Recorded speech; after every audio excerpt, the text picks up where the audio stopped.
Good evening. In the spirit of truth and reconciliation, we acknowledge the town of Edson is located on Treaty 6 territory, the traditional and ancestral lands of the Nikawak, Saulteaux, Siksika, Piikani, Kainai, Dene, Nakota Sioux, and the Epitimisawak nations. We honor the knowledge of this land, the elders and youth which gather here, and our ancestors who have gathered here for centuries. Council, can I get a motion that the agenda for the June 4th, 2024 regular meeting of council be adopted as presented? Go ahead, Councillor Chenard. I'll make the adoption of the agenda for June 4th. Thank you. Any questions, comments, or concerns? Seeing none, all those in favor? Motion carried. Can I get a motion that the minutes of the April 23rd, 2024 budget meeting be adopted as presented? Go ahead, Councillor Bevan. I'll make it so. Thank you, Councillor Bevan. Any questions, comments, or concerns? Seeing none, all those in favor? Motion carried. Can I get a motion, please, that the minutes of the May 21st, 2024 regular meeting of council be adopted as presented? Go ahead, Councillor Chachka. I so move. Thank you. Any questions, comments, or concerns? Seeing none, all those in favor? And that motion is carried. And we do have a public hearing tonight for draft land use bylaw number 2296. So once again, I will remind people of the process. The speaking order will be staff presentation and then a public presentation for anyone wishing to speak for or against the bylaw, followed by clarifying questions from town council.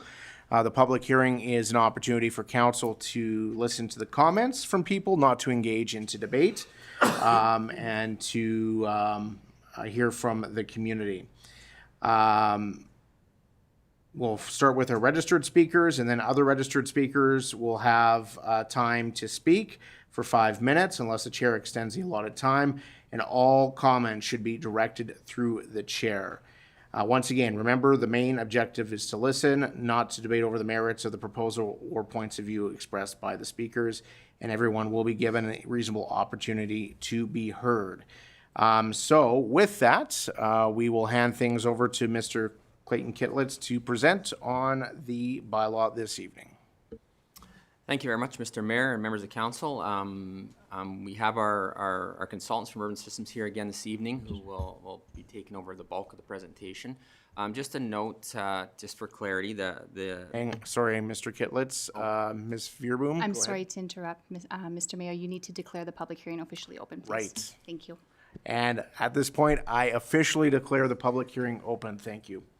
Go ahead, Mr. Kitlitz. Okay. Start from the beginning. I will start again, Mr. Mayor. Thank you very much. Our consultants from Urban Systems are here, Ms. Becky Sobey and Laura Clark. They'll be going over the bulk of the presentation for this evening. They'll be going over the items in the log that was as part of the RFD that were discussed and direction was provided by council during the April 30th Committee of the Whole meeting.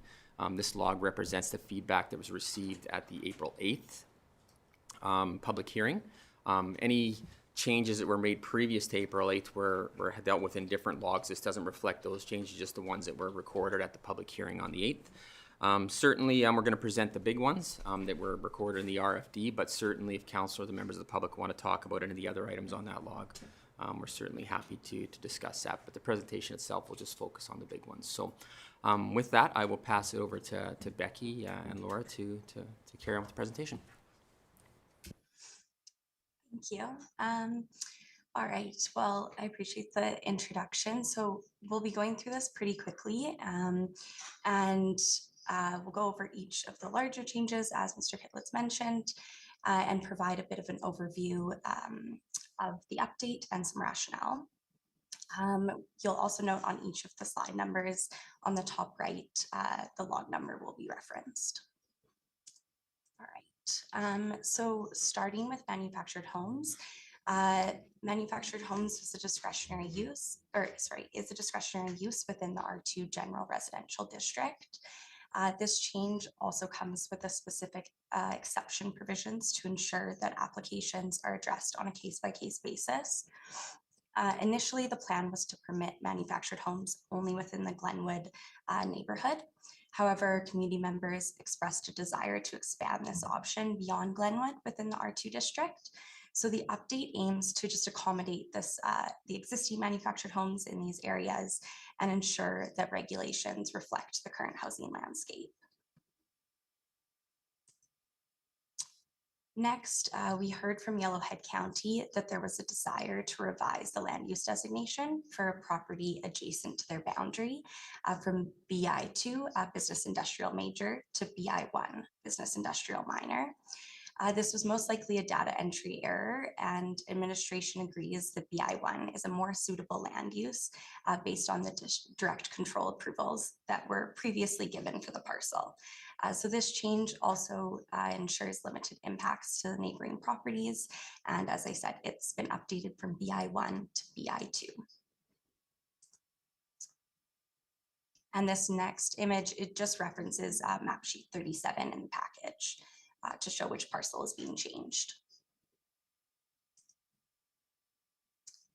So additional feedback was also received from Yellowhead County, which highlighted a concern on the impact of digital display signage on adjacent land uses. And administration updated the draft land use bylaw to include provisions that just regulate the projection of light on residential areas. And this is just implemented to ensure mitigation of potential impacts.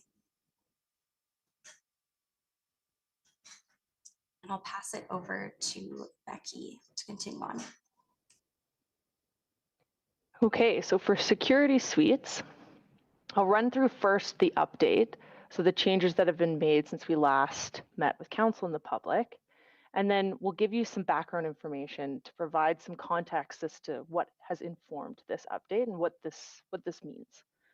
So the update itself is to increase the minimum area of a security suite from the 70 meters squared to 93 meters squared. Secondly, to add a provision that only allows a 5-year approval of a security suite, which must be renewed through a development permit process. So to provide some context again, sort of the journey of how we arrived at the update today, the current land use bylaw allows for security suites. Currently, they're called surveillance suites. And the purpose of them is to provide a small living unit for around-the-clock security staff to use while they're on their overnight shifts. We had originally proposed a 70 meter squared, which residents expressed concerns about, as it would limit their ability to rebuild the same suite as they have on their current site if their suite was damaged or destroyed.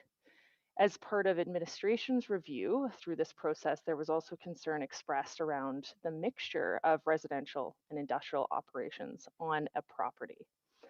So how did we come to the update that you see on the screen today? It was balancing administration and public's concerns and really going back to our guiding principles as well too, to help with further direction.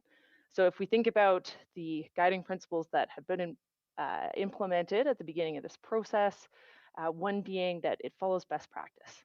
So as discussed previously in the context of best practice for land use planning, again, concerns around the mixing of residential and industrial. They're not compatible uses.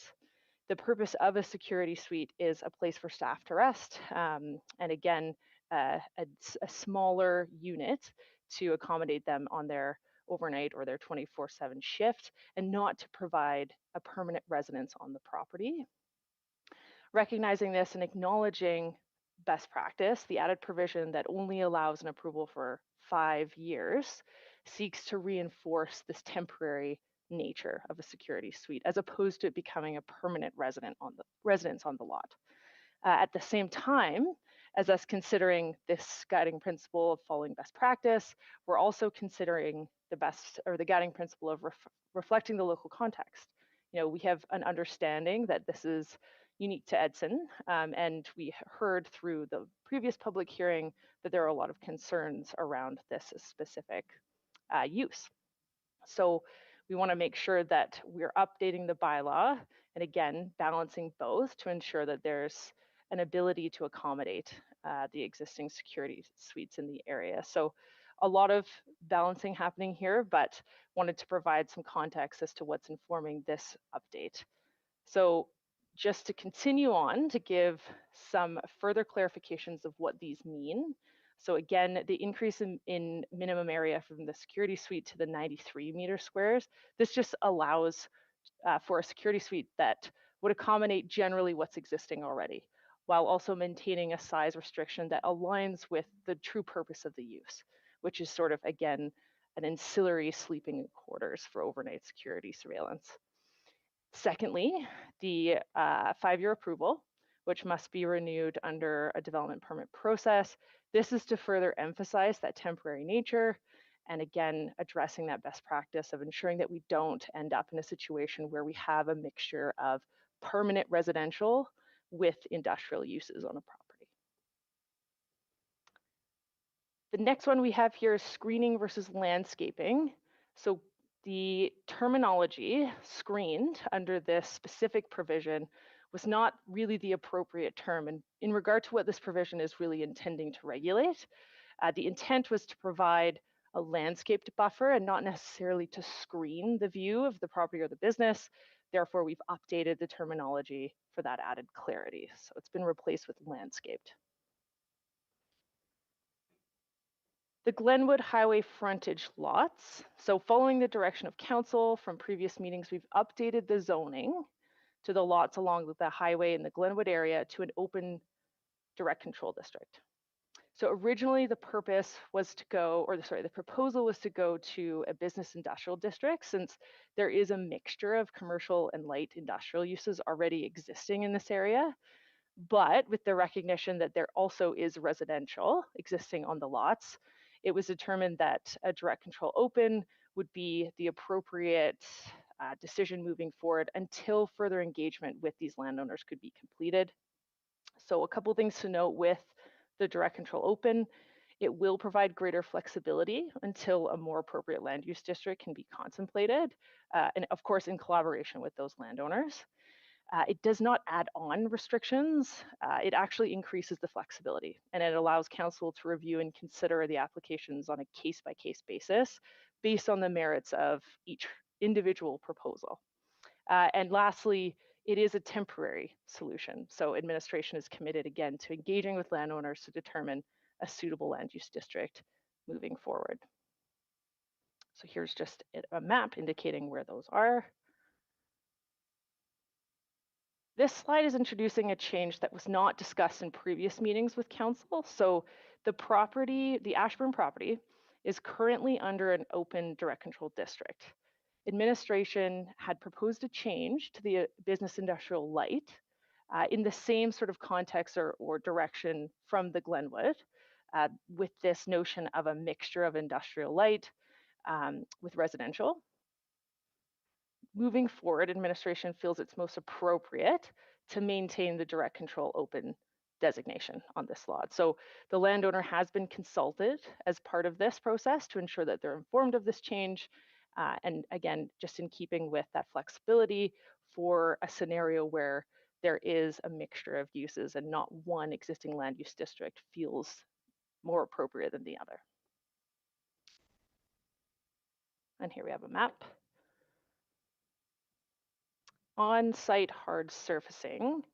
So the feedback for this particular provision was that there's an importance to consider hard surfacing, again, where reasonable, to ensure that we're maintaining materials and that they're not tracked onto public roadways.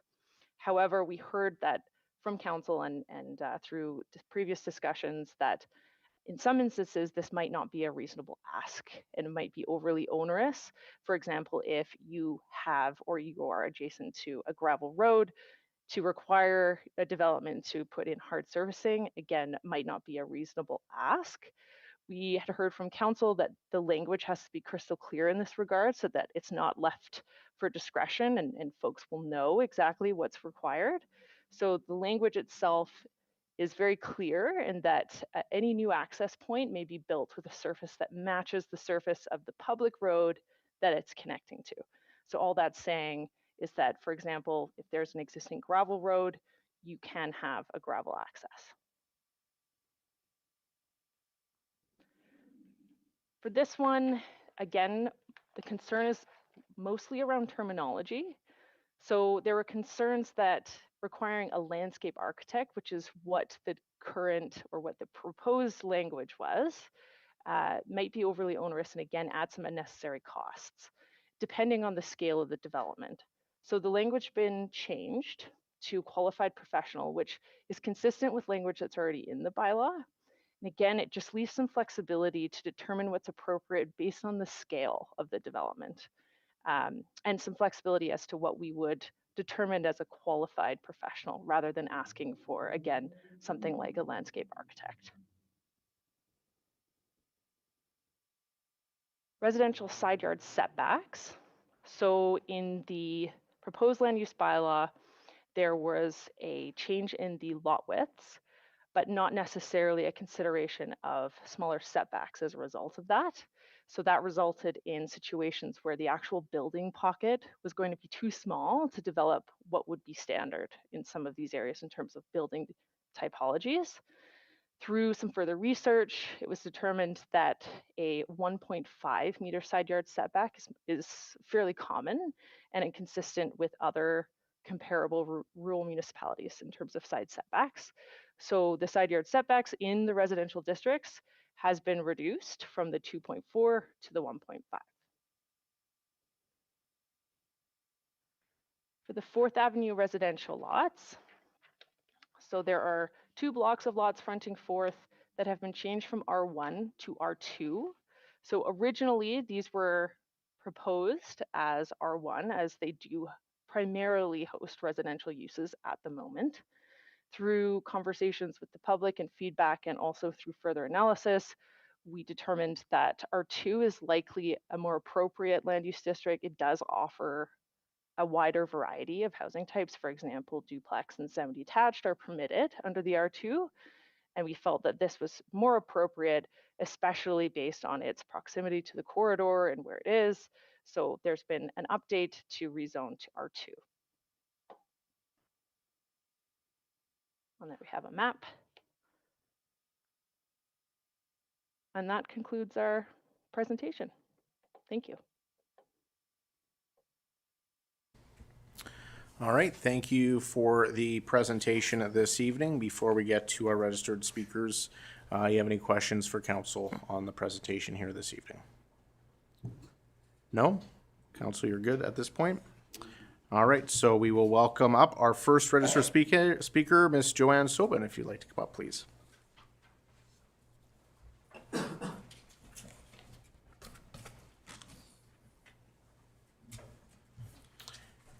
You just want to reintroduce yourself and whether you're speaking for or against the bylaw. And remember, you have 5 minutes unless you request additional time. Can I please have additional time? Ms. Sobin, would 7 minutes and 30 seconds work? That would be wonderful. All right, thank you. And I'm going to still have to talk fast, but I'll do All it. right. We'll do it 7:25 or something. Anyway, good evening, Mayor and Council, and I'm Joanne Sobon. Thank you for the opportunity to speak this evening. I'm speaking against the adoption of this land use bylaw. During our April 30th Committee of the Whole meeting, Council underwent a robust discussion about suggested land changes to the land use bylaw. As residents, afterwards we felt confident that our council was listening to, representing and implementing changes in the best interest of the town as well as concerned citizens. We felt council approached things in a balanced manner where we won some and lost some. Imagine our surprise with the second draft of the land use bylaw where some significant changes championed by our council and residents were not implemented as discussed at length. Very clearly, administration was vehemently opposed to some of council's decisions and now suggests that due to legal advice, some of these changes cannot be implemented. The legal advice received has not been clarified to our satisfaction.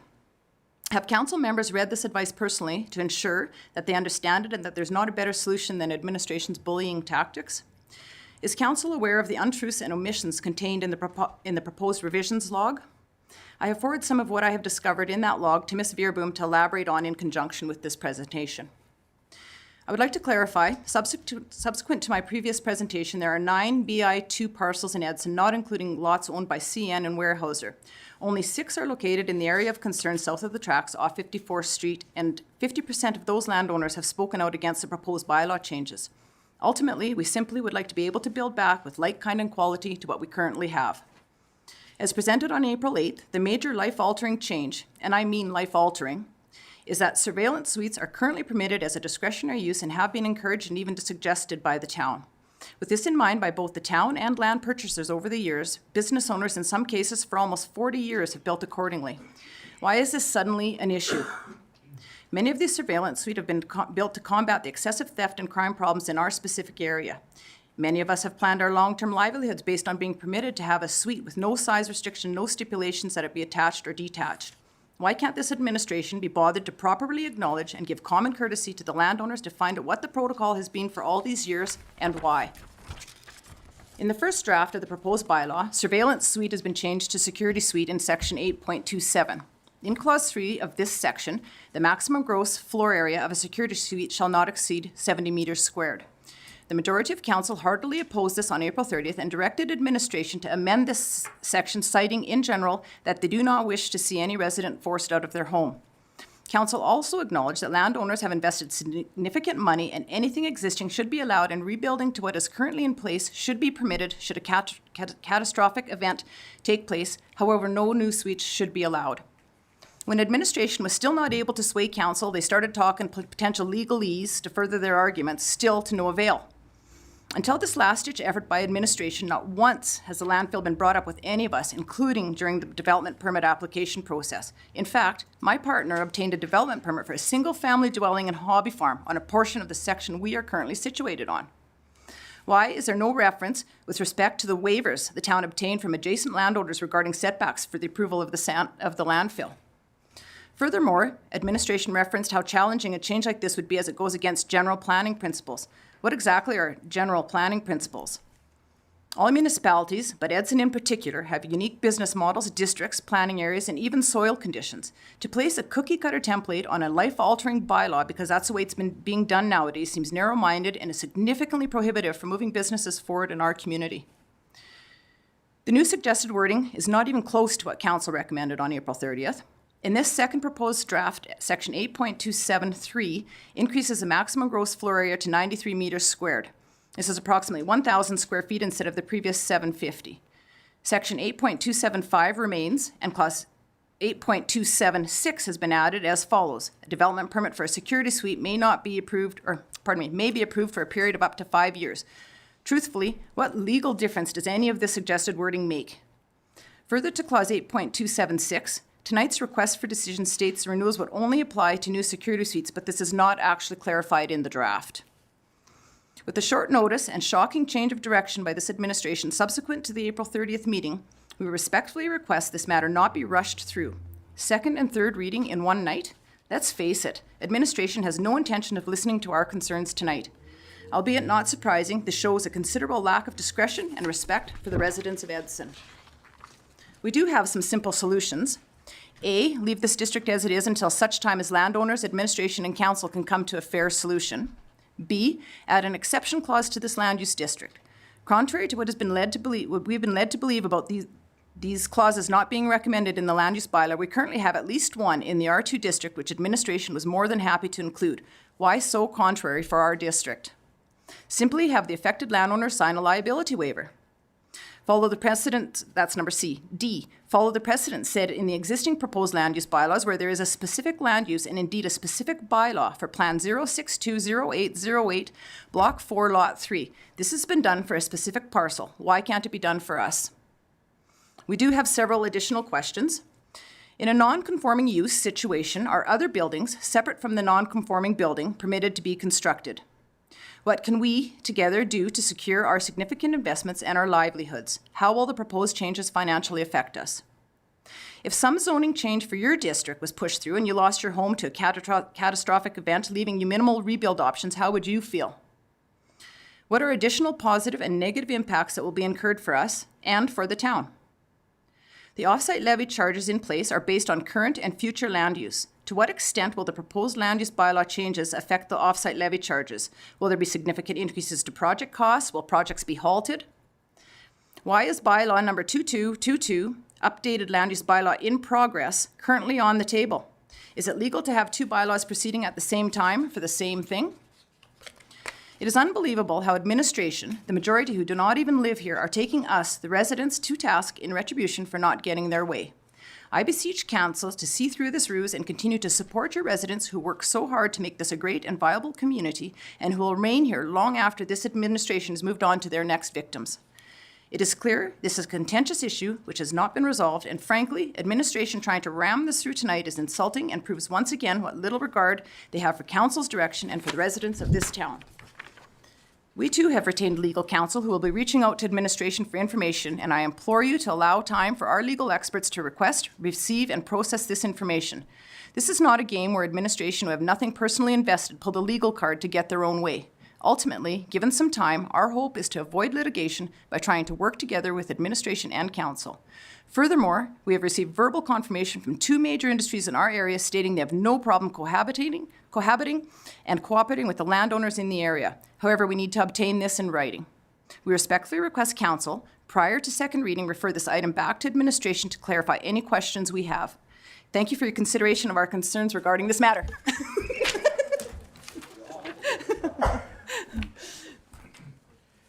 Do I have to stay for questions, or does anybody have questions? Ms. Soban, thank you very much for doing a pretty good job. We may agree to disagree, but that was awesome, so thank you. Council, do you have any questions for Ms. Soban before we move on to our next speaker?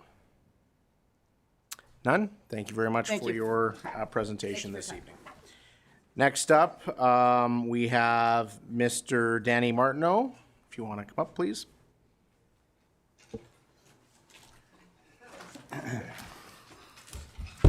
Oops. To press something here, anything?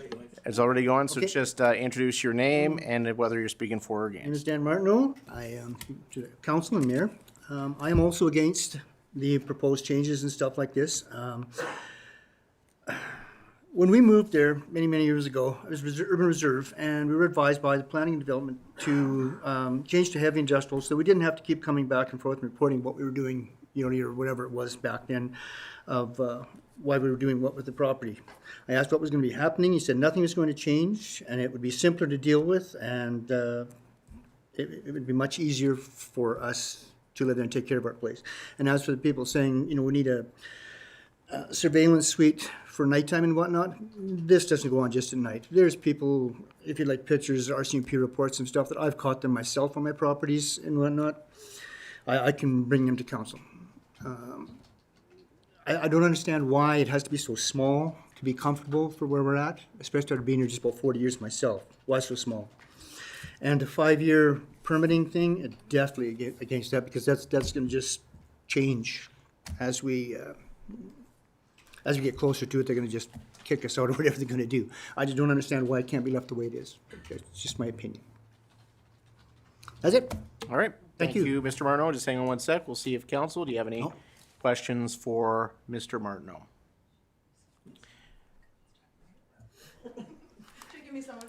No, it doesn't work that way. Sorry. Thank you, Danny. Our next speaker is Miss Christine Bejkar. I apologize if I pronounced your last name wrong. Baitzer. Once again, introduce yourself and if you're for or against the bylaw. Christine Baitzer. Okay, I'm speaking against the adoption of the bylaw. Yeah, when we moved to Edson and we got our lot, I live in 69 34th Avenue. When we bought our lot, it was commercial industrial. They said never was there ever going to be any issue. If there was an issue, we wouldn't have bought it. So now life changes. Husband passed away a couple of years ago, just when you guys were starting to work on this bylaw. So I'm looking at, okay, I have to sell. Who's going to buy my place? So my property value just really went down with all of this bylaw. So yeah, someone's taking money right from under me. How would you feel? Right? You put everything you got into your home, developing it, and all of a sudden it's gone. So yeah, this is a real kick in the pants. That's Okay. all I got. All right. Thank you very much. Council, do you have any questions for our speaker this evening? It is 69 34th Avenue. Just off Highway 16.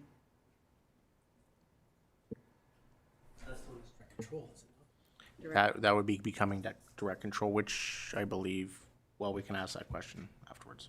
Okay. Council, any questions for the speaker? All right, thank you very much. Oh, hang on. We do. Councillor Chachka. Okay, through the chair to our speaker. So just want clarity. So you're against your property going to direct control? Yes. Okay.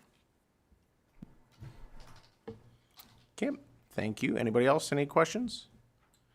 Thank you very much. All right, do we have anybody else that is registered to speak, Ms. Veerboom? All right. Do you have any additional correspondence you'd like to share? I do, thank you.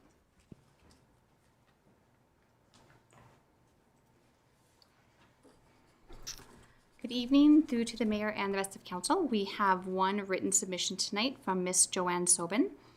It is dated June 4th, 2024.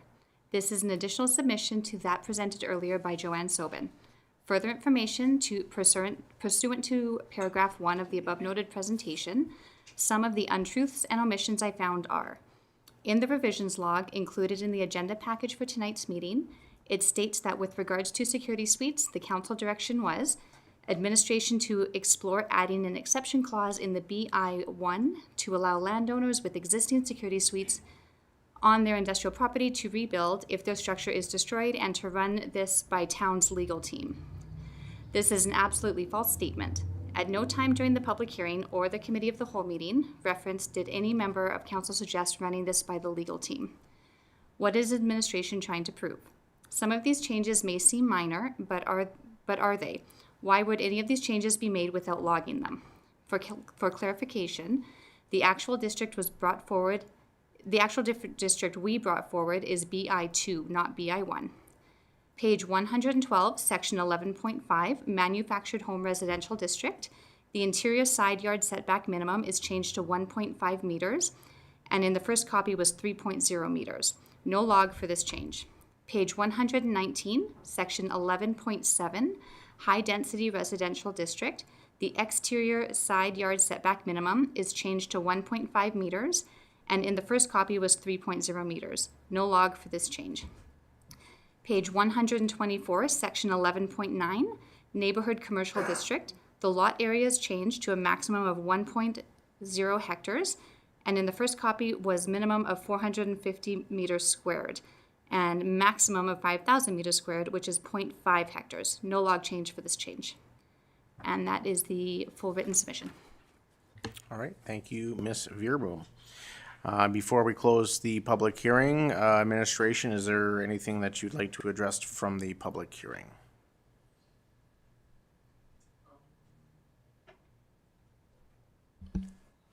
Well, I guess first off, Mr. Mayor, I'll ask if anyone from Urban has anything that they want to rebut with first, and then I'll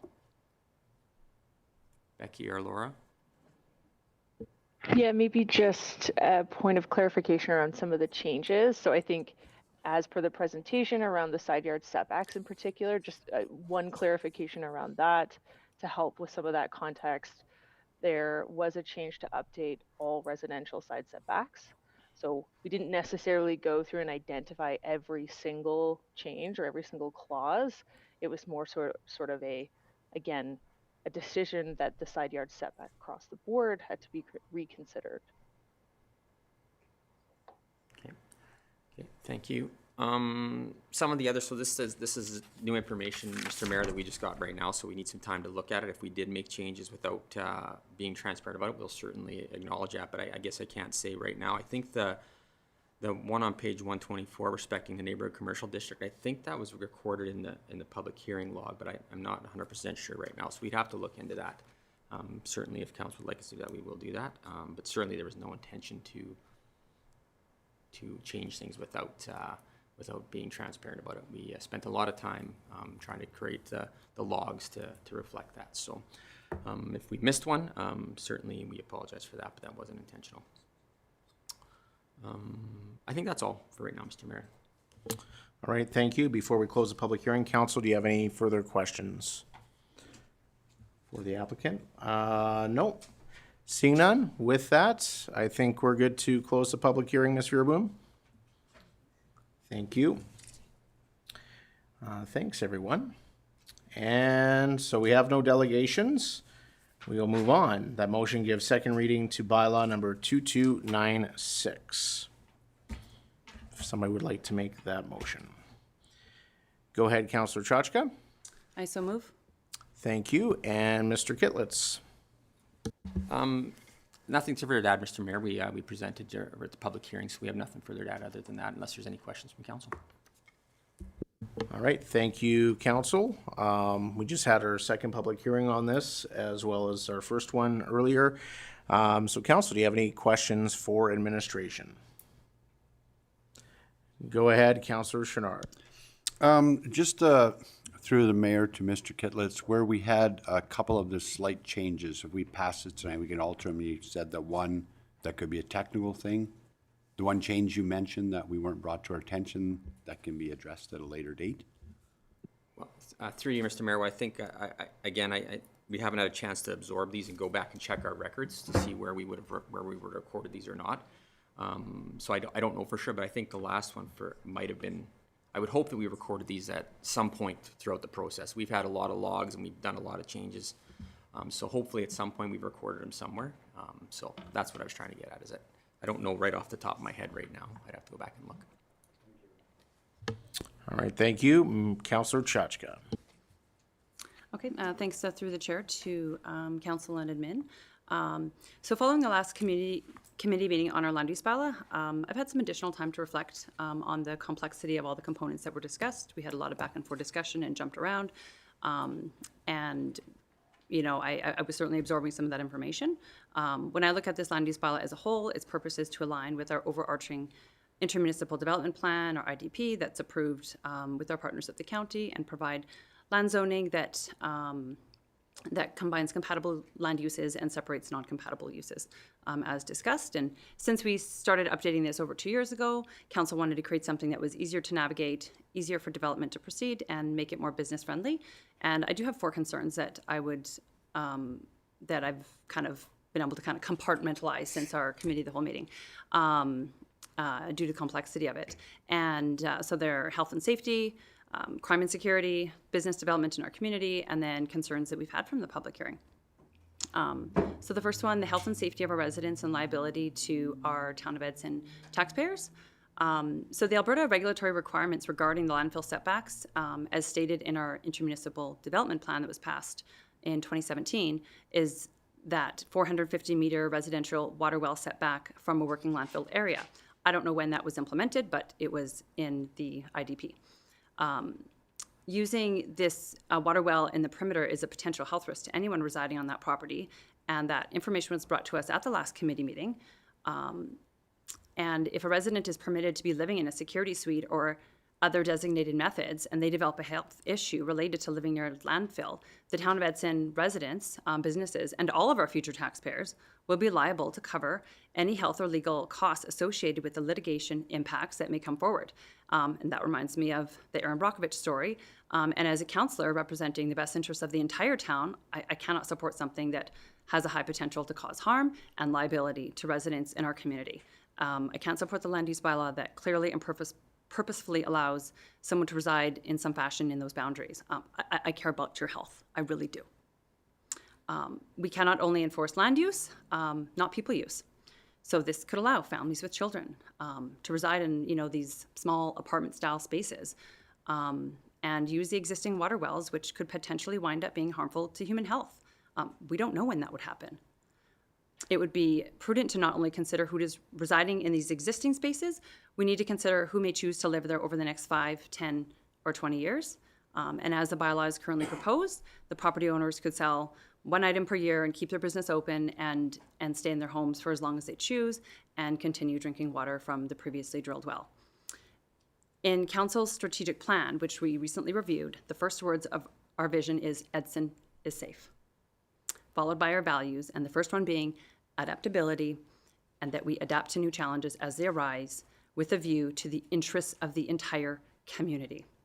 In addition, one of the pillars within our plan is to create a connected community that is safe and inclusive. Based on our values and strategic plan, it is not in the best interest of the entire community to allow property owners to live near the landfill.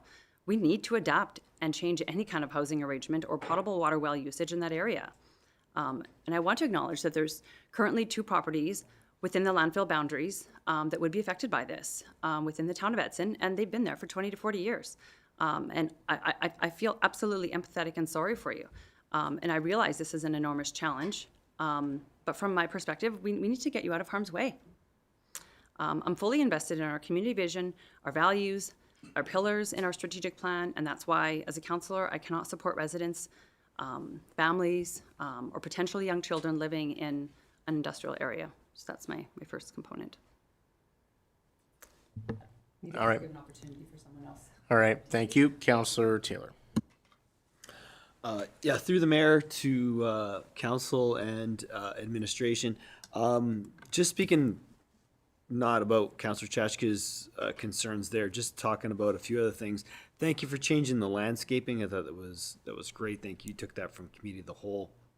And the side yard setbacks were good, excellent changes. And I would say with landscaping, it was the qualified professional. I like the consistent language that was in there. I know we had left that last committee meeting and I wasn't sure where we were going with that, but thank you for adapting that change because I like the consistency of it. With the Glenwood highway frontage lots, leaving it as open direct control is fine, and I know that we want to speak to those residents at some time. And also in the RFD, and something we have talked about within this process, is revisiting this bylaw, like essentially a year from now, is essentially, or in the spring. So just asking for that, just reassurance that we're over the next year, this is seen as a priority for administration to meet with those residents, so that the change that we could look for will happen next year. I just don't want it to be something like, yeah, we're going to get to that, and keep kicking it down the road, that it's still just something lingering in our land use bylaw that we're not addressing. So just sort of a question to Mr. Kitlitz, then, that this is something that we'll be looking at within the year to bring back, along with any other changes that may need to happen in a year, that we were addressing those concerns with residents and coming up with another district other than direct control. Through you, Mr. Mayor, absolutely, that's our intent. As mentioned in the RFD, this first year of exercising a bylaw, should council decide to adopt the land use bylaw, is really one of the most critical engagement points, because it's tested. It's tested by our staff and by our residents as they use it daily or weekly to develop their properties. And certainly this commitment to look at this strip along 4th Avenue in Glenwood is part of that. It will be on our work plan to do that work. So that during that 1-year review, we can bring back those options for council to consider as amendments. So that is our plan, absolutely. Council, any further questions, comments, or concerns? Councillor Chachka. Okay, thanks through the chair to council and admin and members of the audience. The second component that I wanted to bring up was on crime and security, and we didn't. It's been touched on a little bit, but not in this way. And so, from what I've heard at the public hearing, is that the surveillance suites, or for security purposes, that were permitted 20 to 40 years ago, because of the high theft and vandalism occurring in the industrial area south of the CN tracks, I absolutely do agree that they've been unfairly targeted with theft, and they've received a much greater number than the rest of the community. And I can also understand from their perspective that by residing out there, it gives them more peace of mind, that they may catch the intruders in the act, as was mentioned earlier tonight, and that they could call the authorities or scare them from their property, and they've obviously been doing that. But here we are, it's 2024, and a lot has changed over this time frame. Crimes are more violent. Technology has come a long way. With the use of infrared cameras, night vision cameras, audible property line alarms, motion sensors, these properties could be easily monitored from a remote location. They can be linked to cell phones, which could alert them or the authorities as soon as someone is on their property, even at night, when they're asleep, because we all need to sleep. And with this advanced technology, loud audible alarms can go off and either deter the intruders and alert the police. This is safer because people must sleep, and security technology is more cost effective than like an ATCO security trailer purchase. I can understand why the owners wanted to have those surveillance suites years ago. with the changes in technology and the permitted use of security suites or making them larger is less influential for security specific purposes. And being on site could potentially promote undesirable or harmful interactions with these intruders, and that's not the intent of a security suite. Technology's allowed alternative ways to promote security without being on site. I'll pause if someone else. Thank you, council. Any other questions, comments, or concerns from members of council?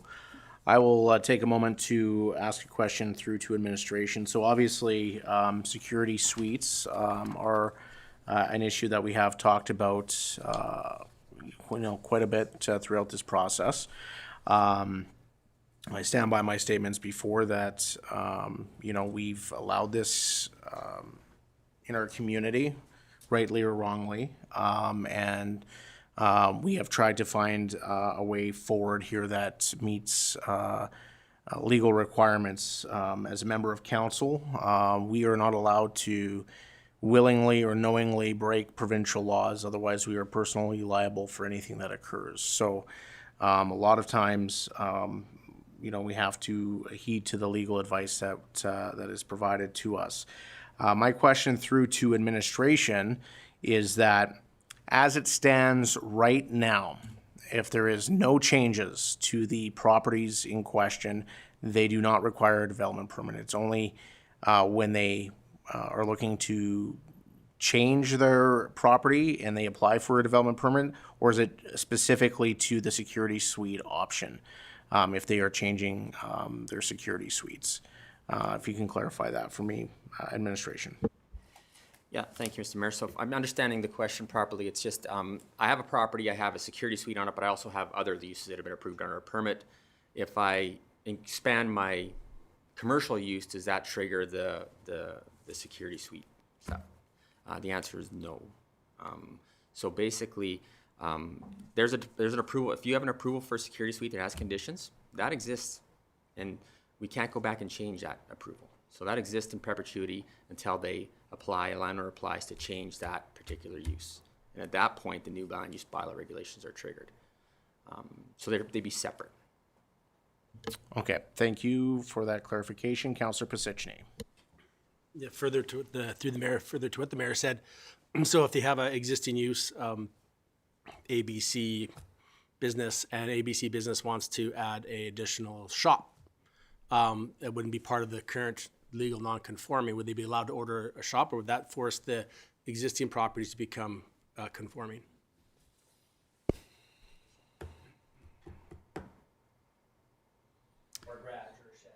So I guess what we have, sorry, I'm just trying to think of this now. So there's two things. There's legal non-conforming building, there's legal non-conforming use. So my question is, so currently right now we have properties that have legal non-conforming if we pass the bylaw. So they have existing, what they're called surveillance suites then, but now they'll be called security suites. But they have a permit to be there currently. If they wanted to add another structure, because they're large properties, they could add a second structure or a second building, but they're not changing the use of the property. So I have ABC Company, and ABC Company needs 3 more bays. Can they add 3 more bays without having to change the entire non-conforming? Right. Does that make sense? Yeah, no, I get where you're going. Yeah, I do. I'm just trying to wrap my head around that. Go ahead, Ms. Starling. Context. Go ahead. Thank you. Through the mayor to Councillor Posichny. When we look at development permit approvals, if existing approvals exist for what's there from a previous version of a land use bylaw, those approvals still exist and are still valid. Just because they're existing non-conforming based on this bylaw, they were approved under this bylaw, which means they still have approval. If it ceases to exist, it has to then come into compliance with the new bylaw. Does that help? Go ahead, Councillor Pasichny. So if they accidentally bulldozed it over or it caught on fire and burnt to the ground, Correct. but it'd have to be a total loss, would it not? Correct. 75%, I think. I think the Yeah. access up to 75%. Okay. I don't know if Becky or Laura have anything to share with that. I'm trying to wrap my head around that one. Becky or Laura, do you have anything to add with that one? No, it doesn't sound like it. We lost them. Yeah,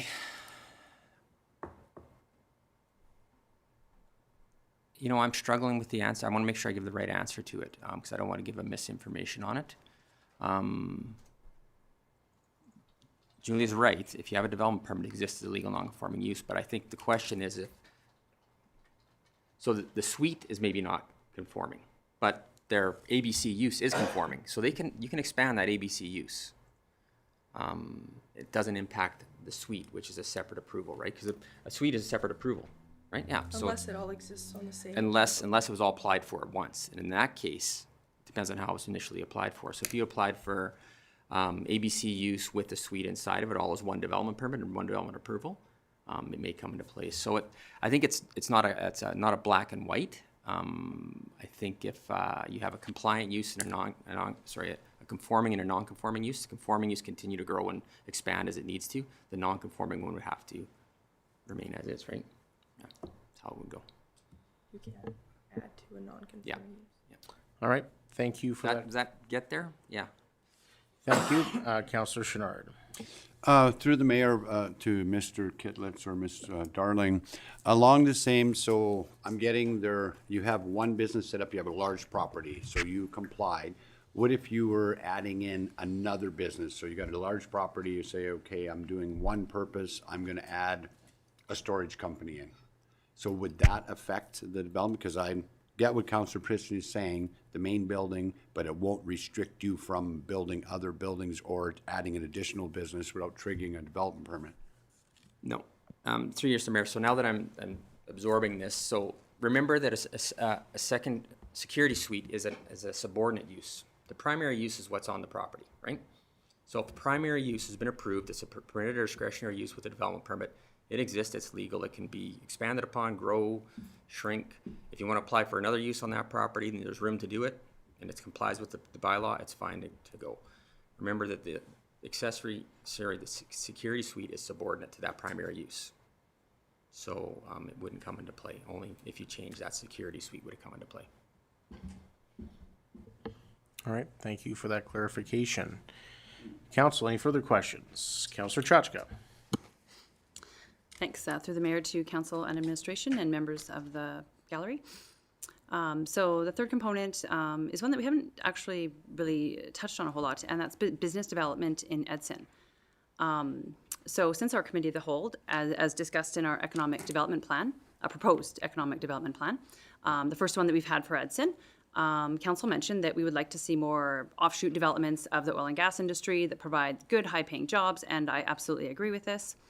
When I look at where these potential offshoot oil and gas developments could go, it is likely to be in our industrial areas. And we have limited opportunities for the business major industrial, the BI2. We have a small amount of BI2 at the east end of town and a small amount west of the cemetery between the highways. And the biggest area for development, as stated in our intermunicipal development plan, or IDP, is all industrial lands south of the CN main line are considered by proposed South Industrial Area Structure Plan. With most of the current properties in use, that area south of the CN tracks are where the industrial major would likely go. With council's commitment to the Township Road 532 from the Landfill Road west to Wilmore Park Road, there is an opportunity that additional land availability could warrant the development of the South Industrial Area Structure Plan within the life of this land use bylaw. It would be prudent to ensure that we have proper alignment with best practices for this area if we want to prioritize oil and gas offshoot business development in the town of Edson. Allowing the security suites in our industrial major BI2, not only in the small amount that we currently have within the town, but it would also allow it for any new area structure plans for major industry as well, which could allow young families possibly to purposely live in those small apartment style suites. If a security suite includes components for food preparation and overnight accommodation, it falls under the definition of a dwelling. And common practice would be to consider that a residence. From my perspective, we're kind of gaslighting ourselves by calling these security suites when we know they're intended or are currently being utilized as dwellings. When council approved the temporary work camp previously last year in the East Industrial area, we had many letters from the local industry that clearly said it is not safe to reside near us. There is another component that falls under business development in Edson that we haven't talked about, and that's how businesses are permitted and the regulatory framework by which they must abide.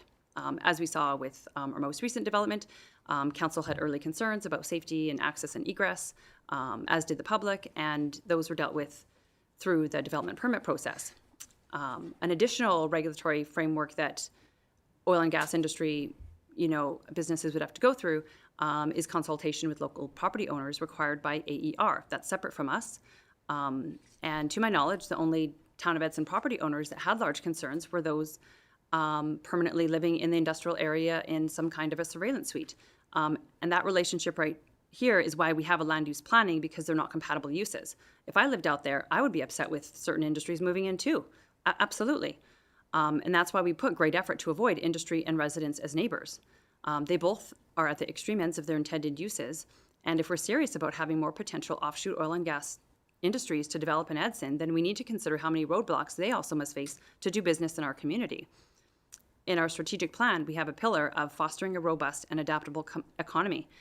This includes, 1, attracting and supporting businesses, and 2, promote Edson as a place to do business and encourage underutilized sites to be used.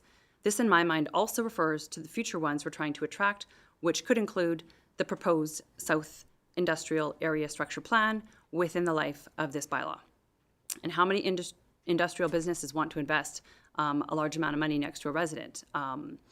It was mentioned earlier that that may be okay, but I also think that it could be easier to just go to a different community or to the county. So I'll pause now if someone else has any other questions. Anybody have any other questions? Go ahead, Councillor Chachka. Okay. And fourth concern were the items at the public hearing. So during the public hearing, we have heard that the security suites are providing the property owners with the literal site security because of their higher than average crime in that area. And I absolutely acknowledge this major concern. I will note, I realize the use of technology doesn't necessarily eliminate the crime, but neither does the current situation when you're sleeping or on vacation or at work or away from site. Some of those security concerns are being dealt with in other ways in the land use bylaw with that Glenwood, 4th Ave area and then further west of town or on the west side of town.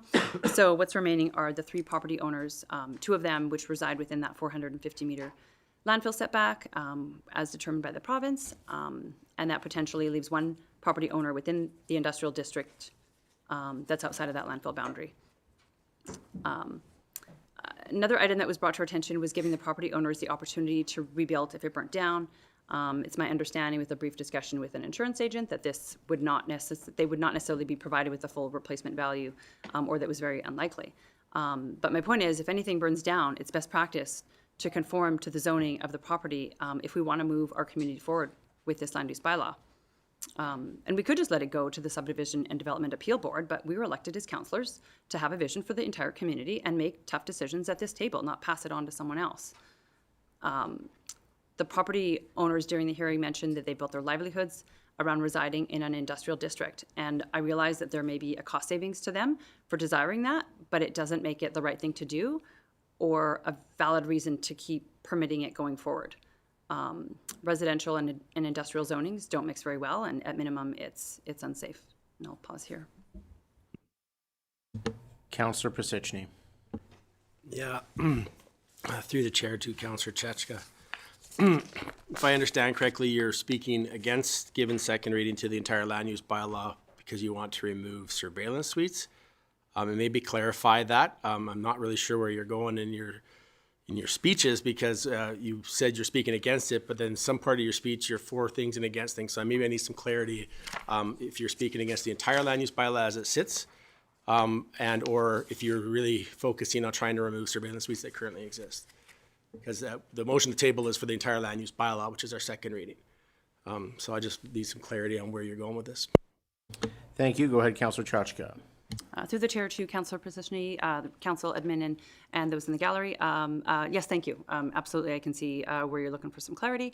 I would be posing an amendment to this second draft of the bylaw. So there could be two separate amendments, and one would be to reduce the original 70. Okay, so hang on one second here. Would you like to put forward some amendments to this motion right now, and then you can speak to that? In order for us to debate those. Sure, if Okay. that makes it. So first of all, I will need a motion, or do I need a, yeah, I need a motion to table it, right? No, she wants to amend the motion. She has to make the motion amendment. Ms. Veerboom, Sorry, I think the cleanest way to do it would be to table the main motion, take the amendments, bring back the motion, and then adopt the motion as amended. okay. So do you need a motion to table, or can I just table it as the chair? We need a motion to table it. Okay, so can I get a motion to table the main motion, please? Go ahead, Councillor Taylor. Sorry, I move that council table the motion that's currently on the floor. Is that correct, Ms. Veerboom? Yes, that's good. Thank you. All right. Thank you. All those in favor? That motion is carried. And now, Councillor Chachka, would you like to make your amended motion? Sure. Your amendments, please. So I move that security suites be reduced to the original 70 meters squared in our land use bylaw. I believe that's the wording. And Ms. Veerboom, you'll get that out on the screen. All right, so we have a motion on the floor that the security suite be reduced to the original 70 meters squared. Would you like to speak to that before we call the question or ask for questions from the floor? Sure. So in the original land use bylaw proposal, it was brought to council's attention that best practice is not to include any type of persons living in an industrial major area under any method. This is because living in or directly next to a major industry is not good or safe land use. Council had asked admin to include the security suites due to concerns that were brought forward. And that was also before we knew the province, or at least council realized the province had that landfill boundary on two of those properties. So it was brought forward that a small suite intended for security at the 70 meters squared to be considered. And complaints were heard about being that too small, so we amended it. And that's what's being proposed tonight in our current one. And I feel like it's been a lot of bending or breaking the rules that don't necessarily align with council's vision on the strategic plan and following best practice. All right, thank you. Councillor Chenard. Through the chair to Councillor Chechka. So the motion reads reduced to 70, is that correct? Okay, I've listened to what you talk about health and safety and all the concerns. Reducing to 70 doesn't solve anything, going from 90 to 70. So I don't understand the motion just by reducing does not correct anything you spoke about. Go ahead, Councillor Chachka. Thanks. So through the chair to Councillor Chenard, following this motion, I would have a concurrent motion that would, I guess, have a little bit more clarity to that. But I'm not sure how to, everything's so complex and intermingled, so I don't know how you would like me to proceed. We're just dealing with reduction of the size right now, so that's what we are. Any council, any questions, comments, or concerns before I call the question? So we have a motion on the floor that the security suite be reduced to the original 70 meters squared. I will call the question. All those in favor? All those opposed? That motion is defeated. Councillor Chachka, do you have another amending motion? I do. And I would move that that council removes the security suites as a discretionary use in the BI2 Business Industrial Major District. So we have a motion on the floor that administration remove security suites as a discretionary use in the BI2 Business Industrial Major District. Would you like to speak to that, Councillor Chachka?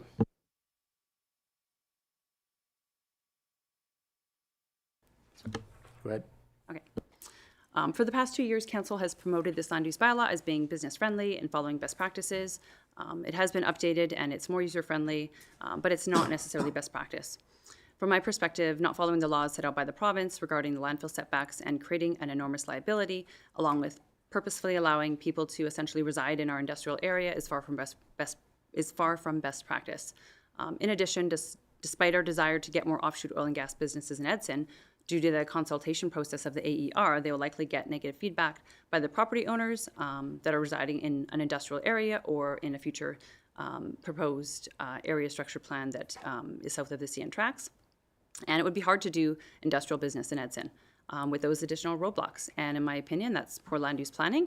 And I don't think that it will serve the Edson residents well over the next 20 to 30 years of this land use bylaw to purposefully allow people to reside in an industrial district and pretend that we're supportive of additional oil and gas offshoot businesses. I'm absolutely empathetic for the 3 property owners, and I'm concerned, very concerned for their immediate health and safety. And I'm also concerned for the taxpayers and the impact that it could have on the liability for the town. There is a saying that when you know better, you can do better, and I believe this is one of those circumstances. We know it is unsafe to allow anyone under any circumstance to reside near a landfill, and a quick search on the internet, you can find all sorts of lawsuits regarding communities that have allowed residents to live near landfills. We haven't had any discussions on what kind of transition it could be to create an exit plan for these property owners in the event that they would have to get a new development permit.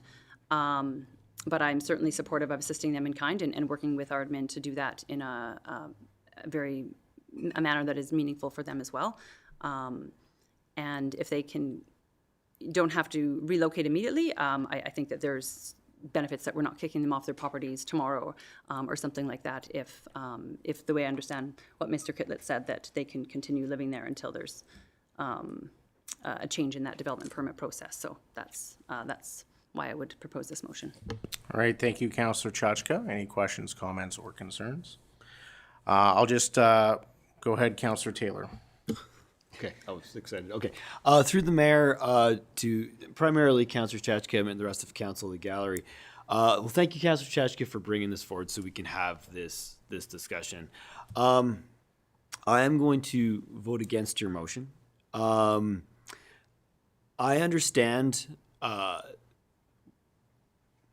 I understand the change that's been made, and we want to be clear about what the change is.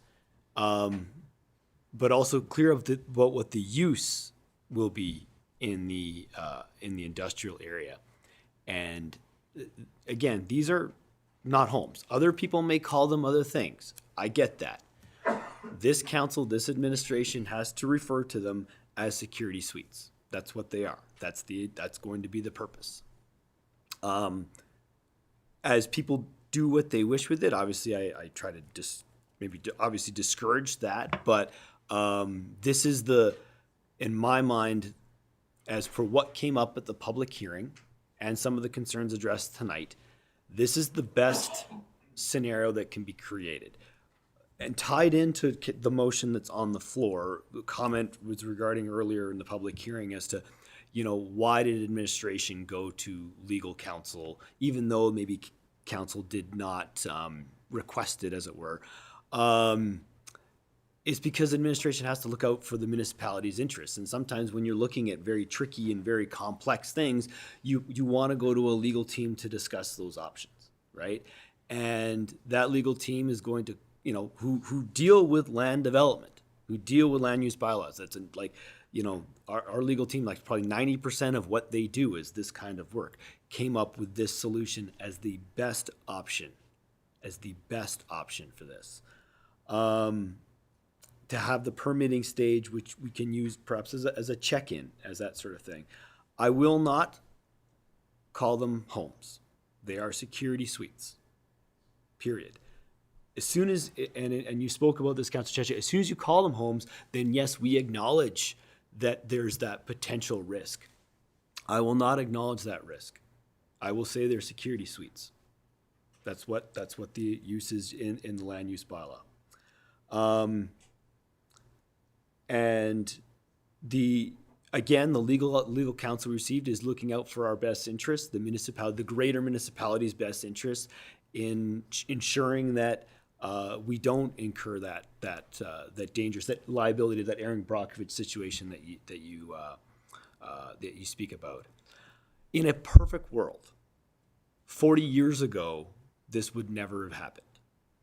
Unfortunately, we deal with the situation on the floor where we're trying to assist the concerns brought forward at the public hearing while looking at the greater good of the municipality.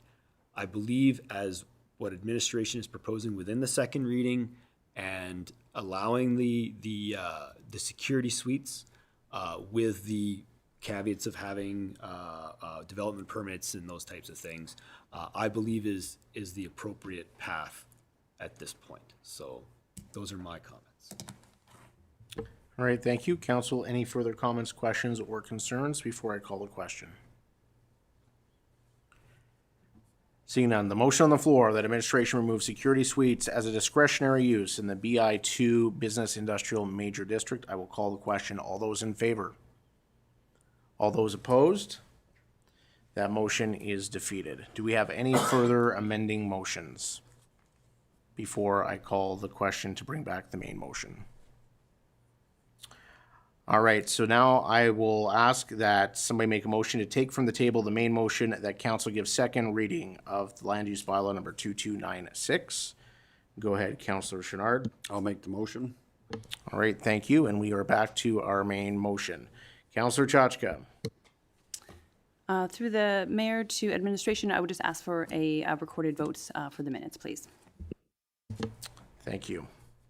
All right, council, do you have any further questions, comments, or concerns about bylaw number 2296?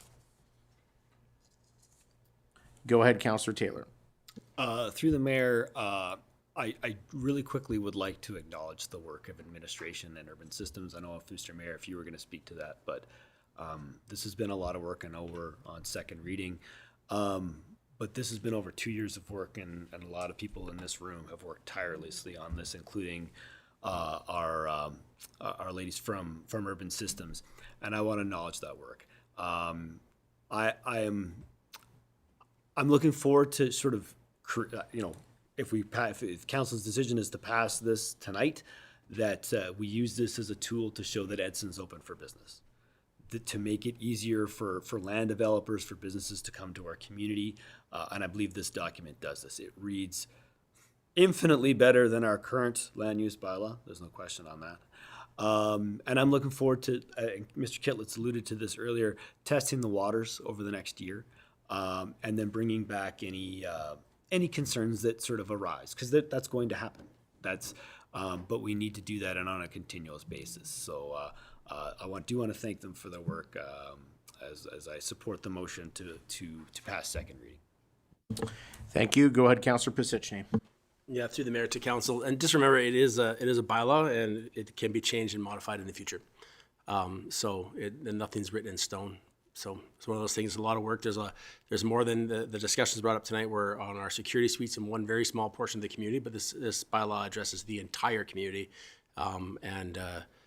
we've listened to a lot of people and made a lot of changes. So I think moving forward, just remember, if we did make a mistake, we can fix it. So.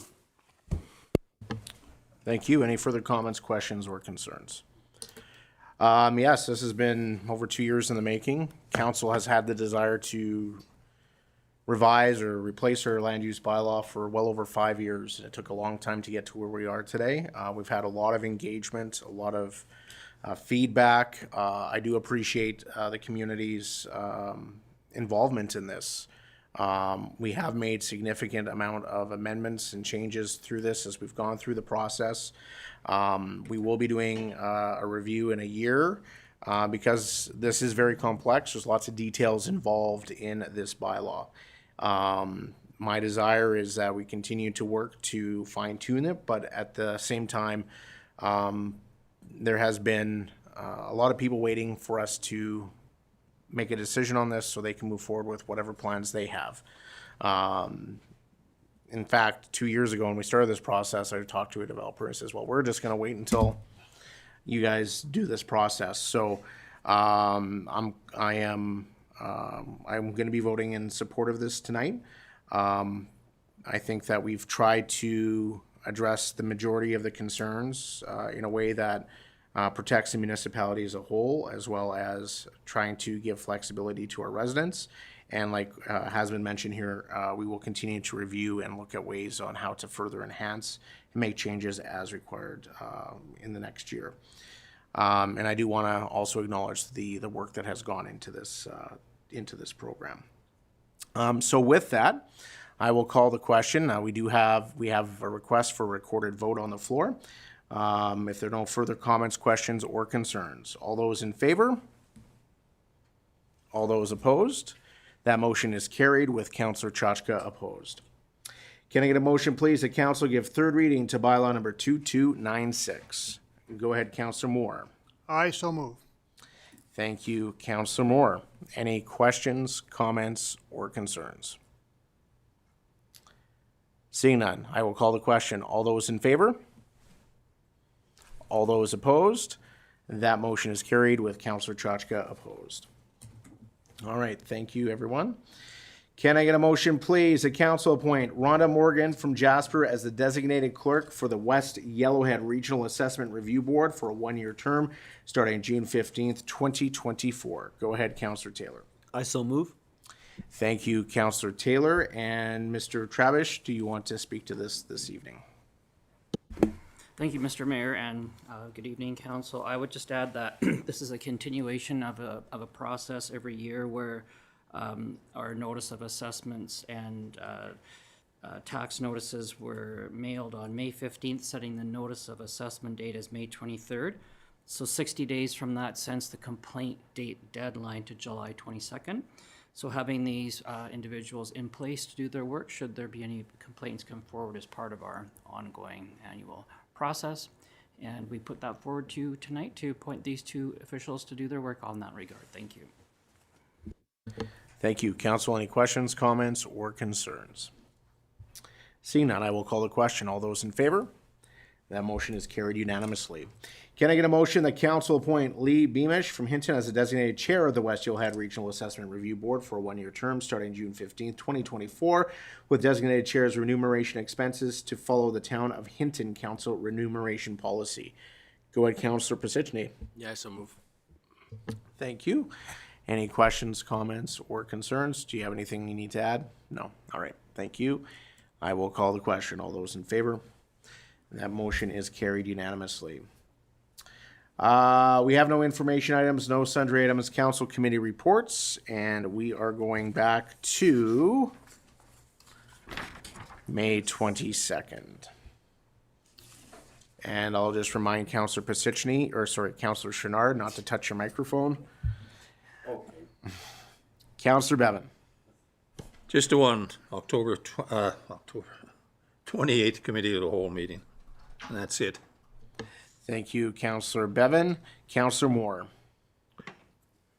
Yes, May 22nd, our regular council meeting, and May 28th, Committee of the Whole meeting. Thank you, Councillor Moore. Councillor Chachka. Thanks. On May 23rd, I had attended the Community Futures West Yellowhead Town of Edson business walks.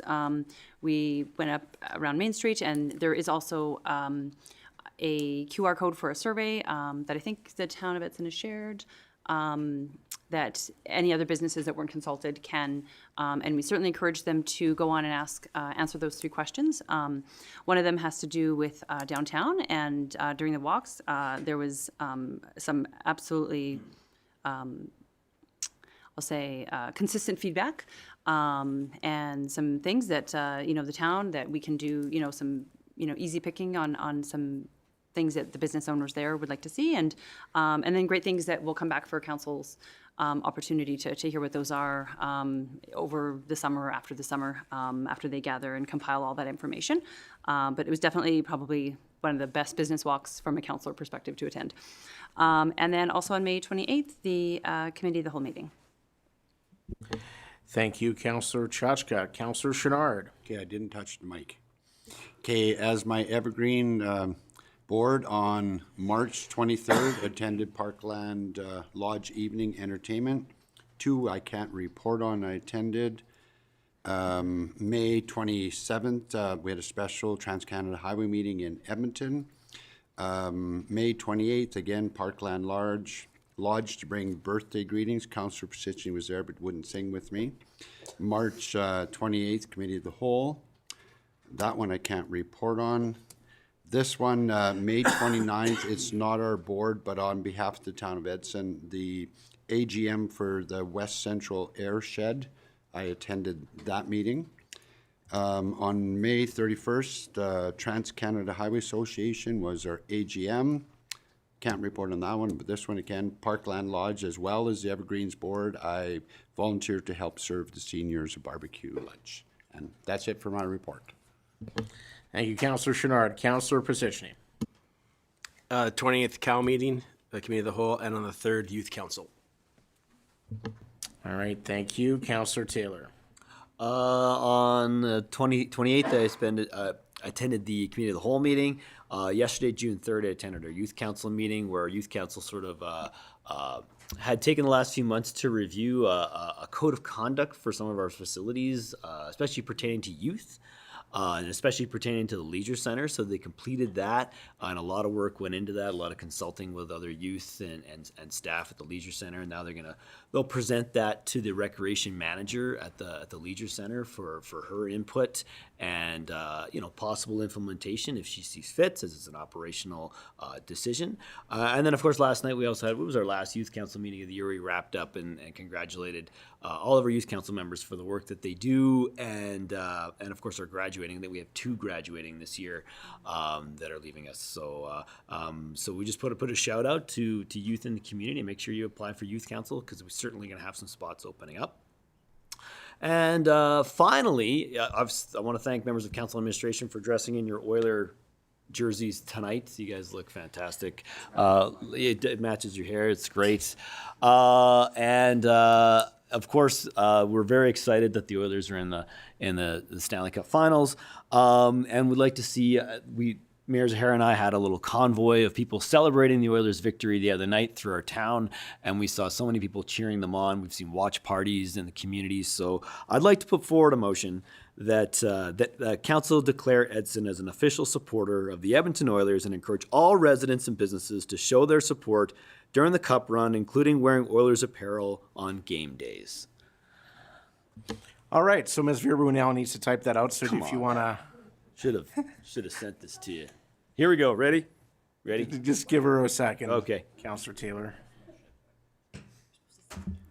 You know what? I like Motions on the fly all over tonight. You know what? I just like the. I didn't remember seeing a notice of motion on that,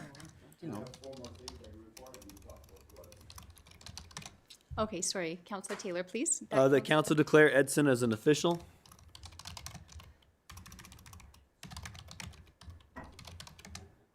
Supporter of the Edmonton Oilers. And encourage all residents and businesses to show their support during the Cup run, including wearing Oilers apparel on game days.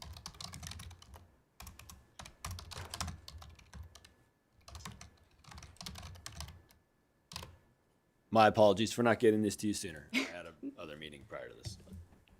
No problem. And this extends to Flames fans and Canucks Okay, we fans. have a motion on the floor. You're done. Councillor Chenard, go ahead. I have a reason for it. I'd like to have a recorded vote.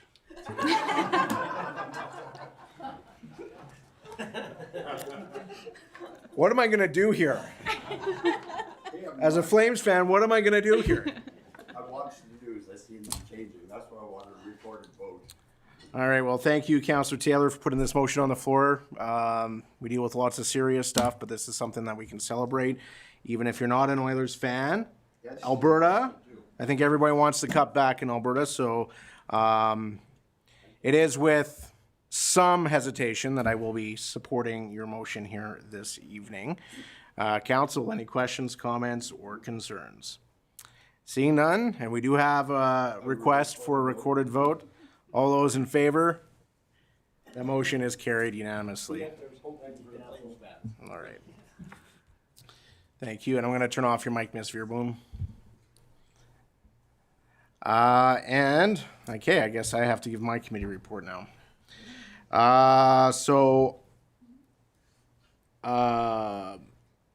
the 28th, I attended the committee of the whole meeting, and then last night was able finally to join youth council, something that I'm very passionate about, and it was great to chat with the kids. We did not, I have not interacted with them this term. This is my first year not on youth council. And they provided lots of important feedback, and I know that they're going to be coming to council here later this month, doing a presentation, and congratulations to 2 of our youth counselors that are graduating this year. Absolutely fantastic group of kids. So future leaders in our community, and the amount of volunteering that they do in our community is absolutely amazing. So with that, that wraps up committee reports, questions from media and public regarding items from this council meeting. Seeing none, I will call for a motion for adjournment. Thank you, Councillor Chenard. Motion for adjournment. Thank you. All those in favor? Motion carried. Thank you.